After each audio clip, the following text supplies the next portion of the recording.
It was like watching the old Manchester United teams, according to Phil Neville, as Ole Gunnar Solskjaer's simple but effective strategy was enough to undo the mythical Sarri-ball in just 45 minutes of football.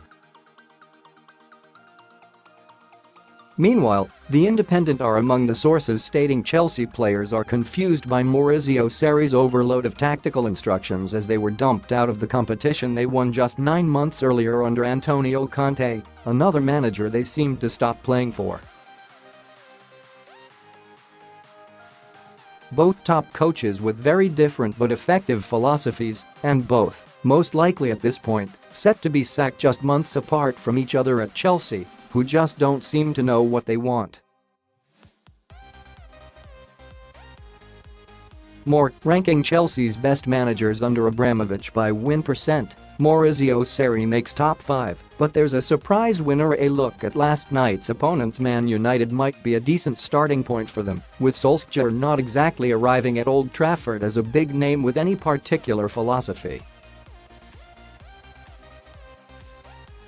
Ole-ball, if there is such a thing, is simply a continuation of the DNA set by United in the glory years under Sir Alex Ferguson. Committed workers all over the pitch, quick counter-attacks, playing with belief and conviction in every position. It's been an extremely effective tonic to the restrictive tactics of Jose Mourinho, who just couldn't get going at MUFC despite once being such a hero at Chelsea. With United embracing their past in a bid to build a brighter future, might Chelsea also take a look at what once made them great instead of chopping and changing from one approach to another year on year? After all, it's not just at United where this has worked wonders. Real Madrid went through similar under Zinedine Zidane, a former player without any experience going into the job, who simply spoke to that group of players and inspired them to simply be the best versions of themselves, with no reinventing of the wheel required. In these strange times in modern football, we so often hear about how hard it is for managers to really build football clubs like they used to, due to the lack of time and patience awarded them. That's not completely true, of course, as Sarri took some time before his philosophy bore fruit at Napoli, a club without the same kind of pressure to simply win at all costs like at Chelsea or Real Madrid. Perhaps the truth is there are two distinct games going on at once now in terms of football management: the tactical visionaries, the Sarris, the Pochettinos and the Klopps, who can build something over a longer period at clubs with lower budgets and expectations, bringing in and developing the players of their choosing.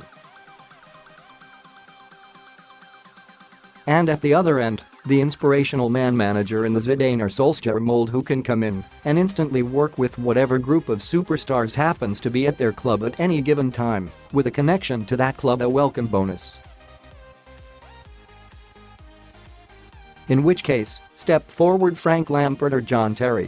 The Telegraph have already reported that the former would find it hard to turn down the job at his old club, where he is of course much loved as one of their greatest heroes of all time. While Terry might still be a bit of a gamble at this stage due to his lack of experience, Lampard has done fine work in his first season in management at Derby County, so would not just be an entirely romantic appointment. But even if Chelsea were to act on such a basis, would that really be so bad? Frank Lampard has already been tentatively linked with the Chelsea job. Clearly, neither Sarri nor Conte have appealed to this group of players, so what will?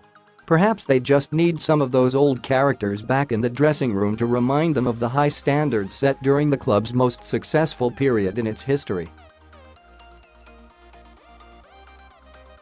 It may sound crazy, but Lampard as manager and someone like Terry or Didier Drogba as assistant could be just what CFC are crying out for in their bid to repeat the remarkable Solskjaer effect at Old Trafford. Under Roman Abramovich, they're never going to have the patience to wait 2 or 3 years for Sarri to put his stamp on the side. Even if it could be argued that they should stick with a more long-term plan and potentially reinvent themselves as a stylish possession-based side, Perhaps it's also okay to do what United have done and embrace their history a bit more? Lampard and Terry played under a number of different managers at Chelsea and succeeded under all of them, with the common theme being their presence and winning mentality that for so long made the club one of the most reliable big game performers, even if they weren't winning the title every season. Loading. Even Roberto Di Matteo channeled that win at all costs, us against the world attitude to guide the club to the Champions League in 2012. Some think Terry was the real mastermind behind that run, with John Obi Mikel even recently saying the manager would speak and then leave it to JT to carry on. He smashes the whole place up, and then we go back out and get the win. What he said, we followed. What he did, we followed. We looked at him for a reaction and we followed. No matter what manager came in, you had to know the figurehead of the club was John Terry. If there is such thing as a club having its own DNA, Chelsea's may be less glamorous than Man United's, but it's pointless fighting it. It's time for them to reconnect with what made them great and become the team everyone loves to hate again.